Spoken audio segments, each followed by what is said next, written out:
Radio La Frontière. Le Flash Info.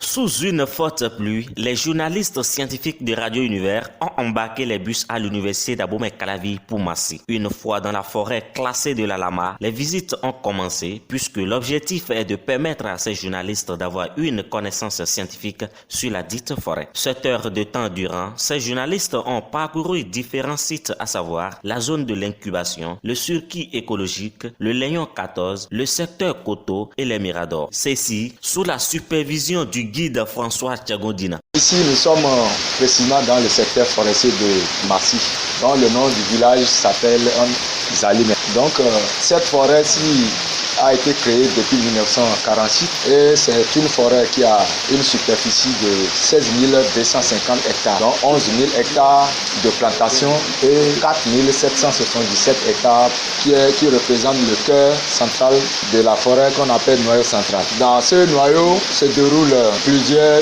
recherches, même l'université d'Abomey-Calavi et celle de Paratou aussi. À chaque espèce, le guide donne le nom scientifique et explique. Soudain, on aperçoit un oiseau qui a pour nom scientifique Tocus albocristatus. Nous on l'appelle ici le sorcier des singes. Donc quand on est en forêt et qu'on le voit s'envoler quelque part ou bien on entend son cri, c'est que les singes sont sur les arbres à ce niveau. Dans cette forêt, 3 miradors dont un par secteur permettent d'observer les singes et les oiseaux pendant la saison sèche. François Tchagodina à nouveau. Au niveau de la Lama, on a 3 genres miradors. C'est le mirador numéro 1. Au secteur Koto, c'est le mirador numéro 2. Au secteur Akpé, c'est le mirador numéro 3. Pendant les saisons sèches, à partir du 15 décembre, donc l'ONAV recrute certains agents qu'on appelle agents de garde-feu. Donc ils sont là pour un contrat de 4 mois, du 15 décembre au 15 avril. Ces activités là prennent fin. Donc ces miradors, il y a 2 agents qui sont délégués ici, désignés. Et les autres, ils montent pour aller rester totalement en haut là-bas. Donc avec la hauteur, ça leur permet de voir toute la surface en dessus de la forêt. Maintenant, quand il y a les criminels là qui se lèvent quelque part, eux autres, ils essaient de repérer l'endroit et ils signalent ça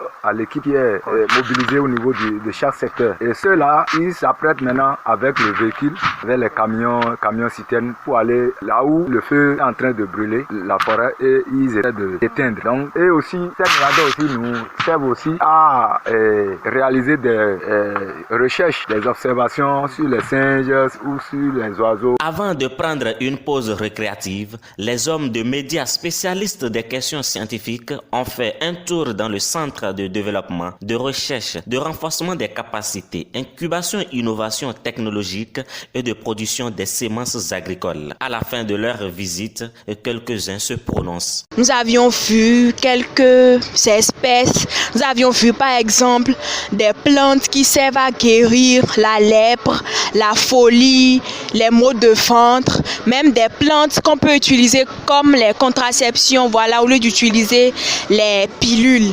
En tout cas, moi, j'ai beaucoup appris. Il y a même eu une plante qui avait des épines, un grand arbre, j'allais dire. Et puis, le guide nous a dit que ce arbre, ces épines s'enlèvent d'eux-mêmes. Donc, personne ne touche à ça, mais ils tombent d'eux-mêmes. Il y avait les plantes de forme gondolée, des plantes de forme droite. C'était bien. Bon, moi, j'ai apprécié la sortie pédagogique malgré la pluie.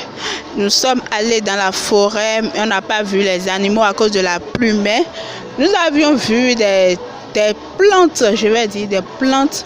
On entend souvent parler de ces plantes-là, mais on n'a jamais vu avec leurs vertus.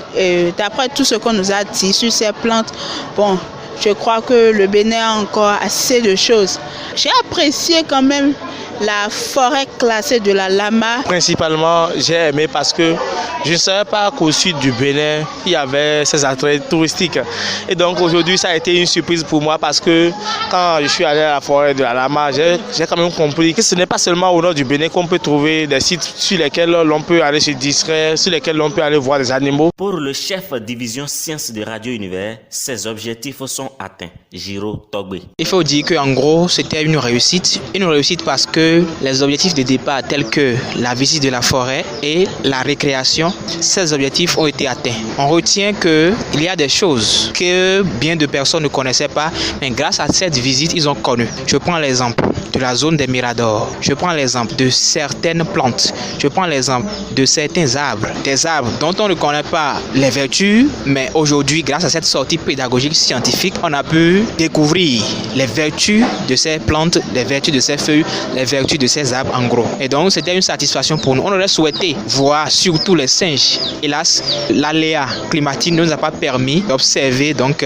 ces espèces animales. Cette sortie scientifique sur la forêt classée de la Lama a permis à ces journalistes de découvrir la richesse faunique de la forêt.